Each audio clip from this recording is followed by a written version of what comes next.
হানজালার গোসল হয়েছিল তৃতীয় আসমানে, জমজমের পানিতে। হজরত হানজালা রাদিয়াল্লাহু তাআলা আনহু উনি সদ্য বিবাহ করেছেন। ওই সময় আমাদের প্রিয় নবী সাল্লাল্লাহু আলাইহি ওয়াসাল্লাম সাহাবীদেরকে বললেন, আমার সাহাবায়ে কেরাম, তোমরা উহুদের যুদ্ধের জন্য প্রস্তুতি গ্রহণ করো। রাসূলুল্লাহ সাল্লাল্লাহু আলাইহি ওয়াসাল্লাম হজরত হানজালা রাদিয়াল্লাহু তাআলা আনহুকে বললেন, হানজালা, তোমাকে যুদ্ধে যেতে হবে না।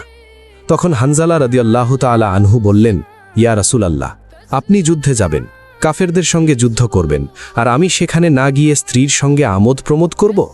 এটা আমি সহ্য করতে পারবো না, আমাকেও যুদ্ধে নিয়ে চলুন। রাসূলুল্লাহ সাল্লাল্লাহু আলাইহি ওয়াসাল্লাম তখন বললেন, হানজালা, আমি তোমাকে আদেশ দিলাম, তুমি বাড়িতে থাকো, তোমাকে যুদ্ধে যেতে হবে না। হানজালা তখন নবীর আদেশ শুনে কাঁদতে কাঁদতে বাড়ি চলে গেলেন। আমাদের প্রিয় নবী সাল্লাল্লাহু আলাইহি ওয়াসাল্লাম সাহাবীদেরকে নিয়ে যুদ্ধে চলে গেছেন। এদিকে সাহাবী হানজালা তার স্ত্রীর সঙ্গে রাত কাটানোর পর তার উপর গোসল ফরজ হয়ে গিয়েছে, তাই সে গোসল করতে গেছেন, পানি নিয়ে দাঁড়িয়েও গেছেন। এই সময় মদিনার গলি থেকে কেউ একজন চিৎকার করে বলছিলেন, মদিনার মুসলমানরা, তোমরা কার জন্য জীবিত থাকবে? তোমাদের প্রিয় নবীকে কাফের মুশরিকরা শহীদ করে দিয়েছে। এই কথা যেই মাত্র হানজালার কানে পৌঁছল, তখনই তিনি পানির বালতি ফেলে দিয়ে তার স্ত্রীর কাছে গেলেন এবং তার স্ত্রীকে বললেন, হে আমার স্ত্রী, তাড়াতাড়ি আমার তলোয়ারটা দাও। যে কাপুরুষরা আমার নবীকে শহীদ করেছে, যে কাফেররা বিশ্বনবী হজরত মুহাম্মদ সাল্লাল্লাহু আলাইহি ওয়াসাল্লামকে হত্যা করেছে, আমি তাদেরকে ছাড়ব না।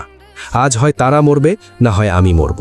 যেই দুনিয়ায় নবী নেই, সেই দুনিয়ায় আমি বাঁচতে চাই না। দাও, আমার তলোয়ারটা দাও।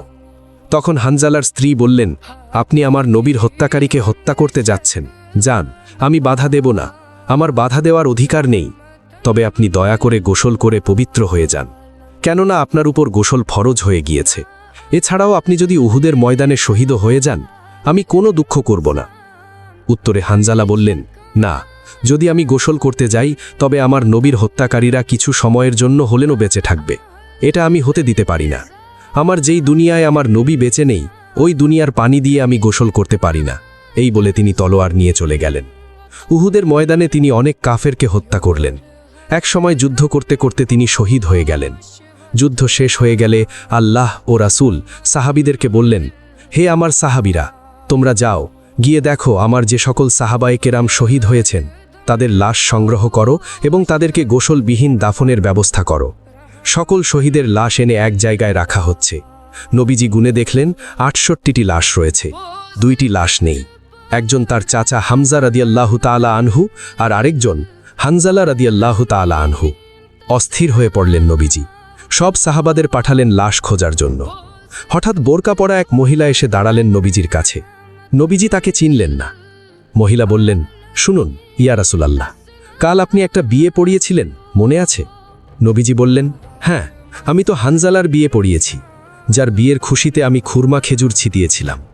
মহিলা বললেন, ইয়া রাসূলুল্লাহ, আমার হাতটা দেখেন, হাতের মেহেদি এখনও শুকায়নি। কাল বিকেলে বিয়ে হয়েছিল, আর রাতে উহুদের যুদ্ধের জন্য বের হয়ে যান হানজালা। ওনার উপর গোসল ফরজ হয়েছিল, কিন্তু উনি গোসল করে বের হতে পারেননি। যাওয়ার আগে শুধু বলে গেছেন, যদি বেঁচে থাকি তাহলে দেখা হবে দুনিয়ায়, আর যদি শহীদ হয়ে যাই তাহলে দেখা হবে জান্নাতে।